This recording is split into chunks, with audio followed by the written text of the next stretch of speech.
sa homilya. Magandang hapon po sa ating lahat, mga kapatid. Magandang hapon rin po, Father Dave. Ipinagdiriwang po natin ngayon ang kapistahan ng Santo Niño, ang batang si Jesus na sa kanyang pagpapakababa, pinili ang daan ng pagpapakababa at paglilingkod. Kaya napakahalaga para sa atin ang kapistahang ito sapagkat itinuturo ng ating Panginoong Hesus sa atin ang kung ano ang daan na dapat nating tahakin. Bagamat alam nating lahat, natural sa atin ang mangarap, natural sa atin ang mag-ambisyon at talagang siguraduhin na ang pangarap at ambisyon ay makakamit. Pero ang paalaala ng ating kapistahan ngayon, kapag narating na natin ang ating pangarap at ambisyon, huwag tayong makalimot bumaba at tumungtong sa lupa. Sapagkat si Jesus, bagamat Diyos, makapangyarihan, mataas, marangal, hindi niya ninais na manatiling kapantay ng Diyos, bagkus hinubad niya ang lahat ng katangian ng pagka-Diyos, nagpakababa, naging taong katulad mo at katulad ko sa lahat ng bagay, maliban lamang sa kasalanan. Sa kanyang pagpapakababa, ipinakita niya na ang kanyang pagparito ay hindi upang siya ay paglingkuran. Naparito siya upang maglingkod.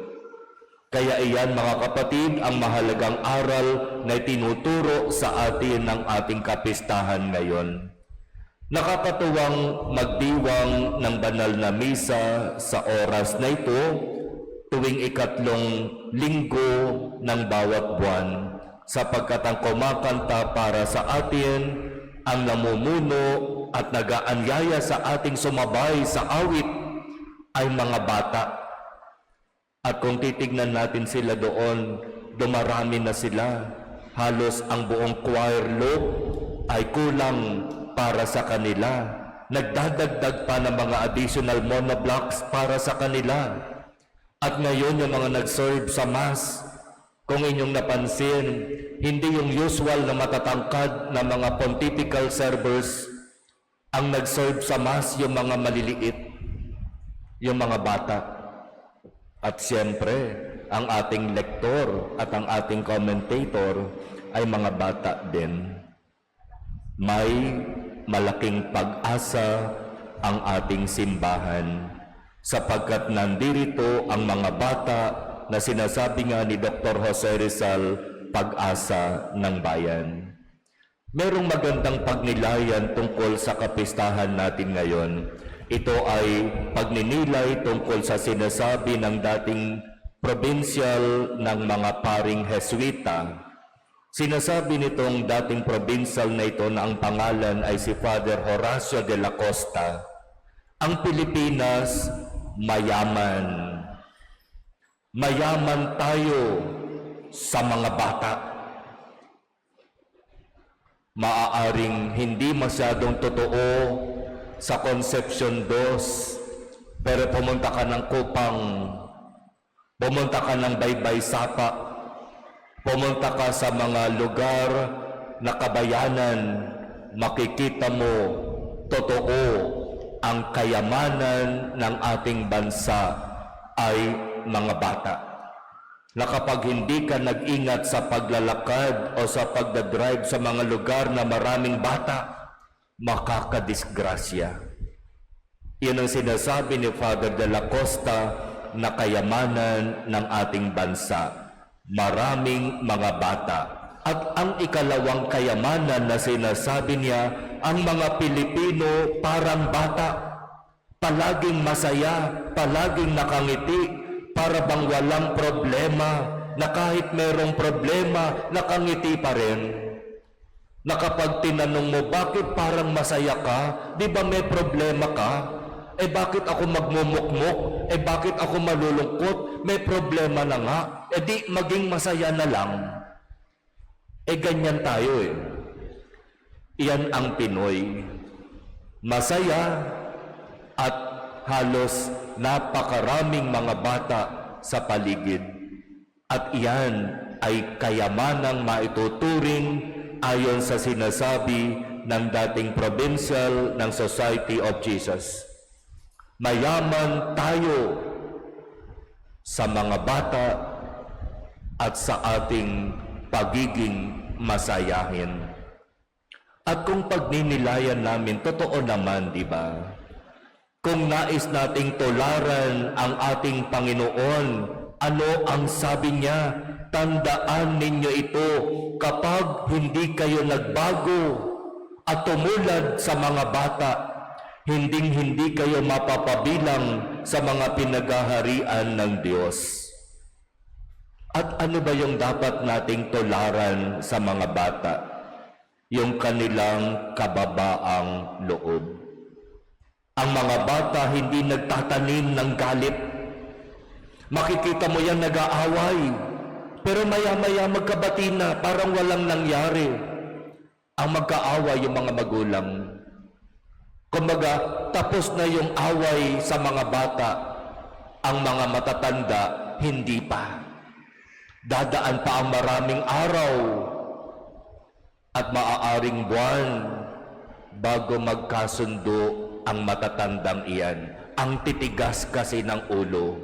Kaya nga ang sabi ni Jesus, tumulad tayo sa mga bata, hindi nagtatanim ng galit, hindi nagtatanim ng sama ng loob, mababa ang kasiyahan yan.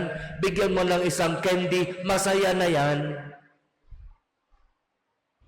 Ang matanda, bigyan mo ng candy, baka iba to sa'yo. Okay ka lang, candy. Kaya nga, ang paanyaya ng ating kapistahan, isipin nating mabuti kung ano ang magagandang itinuturo sa atin ng mga bata. Pagkatapos ng prosesyon, gagawin natin ang prosesyon ng iba't ibang imahen ng Santo Niño. Yung iba magdadala ng kanyang sariling imahen habang nagpo-prosesyon. At yung iba makikisayaw sa drum beaters. Masaya ang atmosphere. Iba ang prosesyon ng Santo Niño. Ito ay prosesyon kung saan tayo ay nagdiriwang, tayo ay nagsasaya bilang mga bata na tumutulad sa halimbawa ng ating Panginoon. Kaya ipagpasalamat natin sa Diyos na sa ating bansa kayamanang maituturing ang mga bata. May ilang bansa kinakailangan pang magbigay ng incentive sa mga mag-asawa. Mag-anak kayo, parang awa nyo na. Damihan nyo ang anak, bibigyan namin ng suporta yan, libreng pag-aaral, may allowance, lahat ibibigay namin sa kanila, mag-anak lang kayo. Ang nakakalungkot lang minsan, di ba? Sa atin, natatakot yung iba na ituloy ang pagbubuntis. Nagdidesisyon ng desisyon na napaka-selfish. Ipapalaglag ko ang bata. Hindi pa ako handa. Hindi ko gusto na ngayon magkaroon ng anak. Kaya ipinalalaglag. Malaking kasalanan sa Diyos. Na kapag ginawa ng isang ina o ng isang babae, habang buhay niyang dadalhin sa kanyang konsyensya. Na kapag si lalaki ay naging accessory sa crime, o si nanay, si mami, si daddy naging accessory sa crime, dadalhin ninyo yan habang buhay. Huwag nating ilagay sa ating mga kamay ang desisyon para pigilan ang pagdating ng buhay. ang Diyos ang may akda ng buhay at siya lamang ang may karapatang bumawi ng buhay. Kaya kung sinasabi ni Father de la Costa, kayamanan ng ating bansa ang mga bata at ang pagiging masayahin, isabuhay natin itong kayamanan na ito. At darating ang araw, ang kayamanan na ito ang siyang magbibigay sa atin ng biyaya upang tunay na maging kalugod-lugod sa Diyos. Amen. Amen. Viva Pit Señor!